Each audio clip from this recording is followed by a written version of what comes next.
So this is the Ferris Z1 again in action. These areas that you can see here, we've got a large football pitch in the distance, what we cut with a tractor and gangs.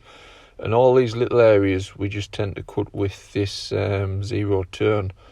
These areas are cut every 10 days. As you can see, there's quite a bit of length on at the moment. This is because it's the first cut.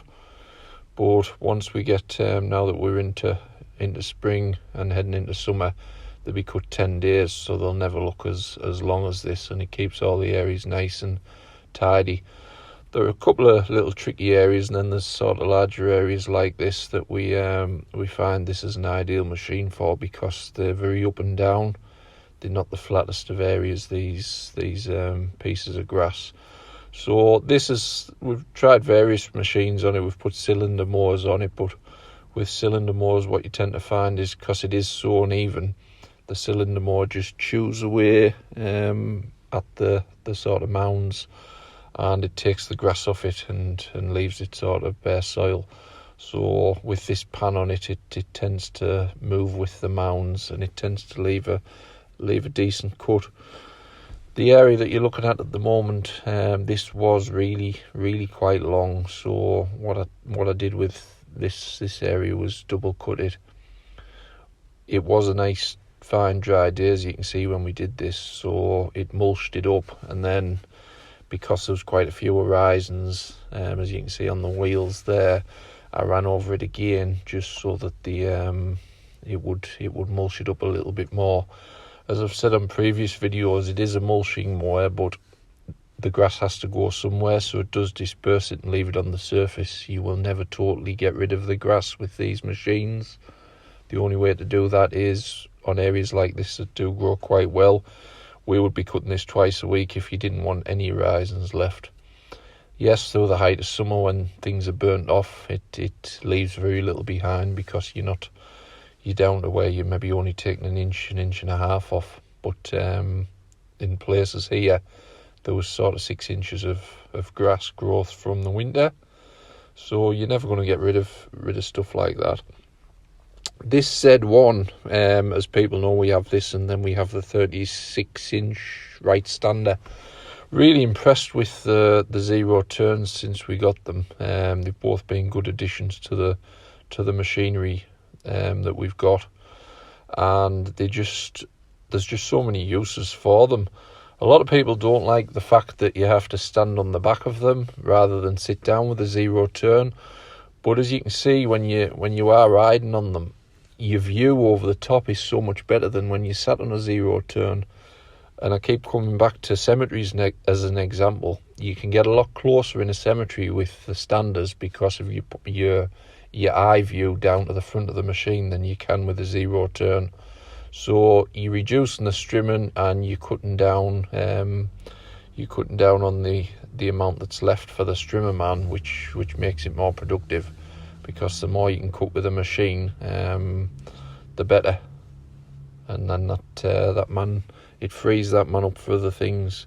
So that's why we like them so much. They are petrol machines, and it's the same again. They're very fuel efficient machines as well.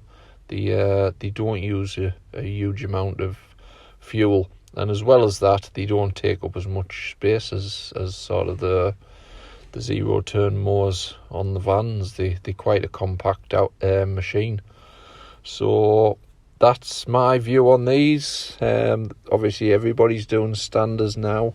Skag do them, and various other companies, whereas years ago the Wright was the first people to bring it out, as in the Wright stander. They were the first company over in America to invent them, and sort of 5 years ago in England, they weren't very popular at all, but now there's been a huge influx. We were all zero turn sit-on mowers in England a few years ago, but there's a huge influx now, and you do see them everywhere, and stockists are trying to sell more and more of them just because they are such a great machine. And speaking to a few dealers who say they are very popular, and they sort of replacing the amount of people who buy zero turns are sort of going back over, and these have become more popular.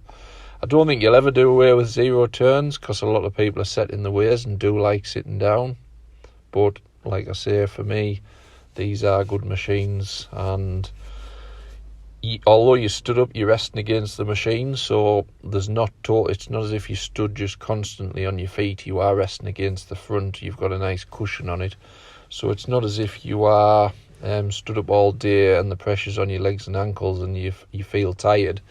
You are getting sort of the respite that by leaning against the machine, it is taking the stress and load off your feet. So as you can see there, it's still very compact for getting around trees and things. Left very little strimming there again, left to do for the strimmer man afterwards. And it's the same again, a couple more small areas here. Just a great all-round machine. So anybody thinking of investing in one, I would definitely go down the route of getting a demonstration first, because you don't want to buy a machine and then realise it's the wrong machine. So now is the time, guys. Get onto your local dealers, get a demonstration for one of these machines, and just make sure it's the right one for you. And I think you'll be pleased, and you would invest in one. Like I say, Ferris and Wright are for us, but there are other dealers and there are other machines that you might be keen on. So whichever one you go for, I think you would be impressed. So thanks for watching, guys. Any questions or anything, as usual, drop me a line or drop me something in the comments below, and I shall answer any questions you've got about these machines or any of the machines that you see us using. So thanks for watching, guys, and we will see you on the next one.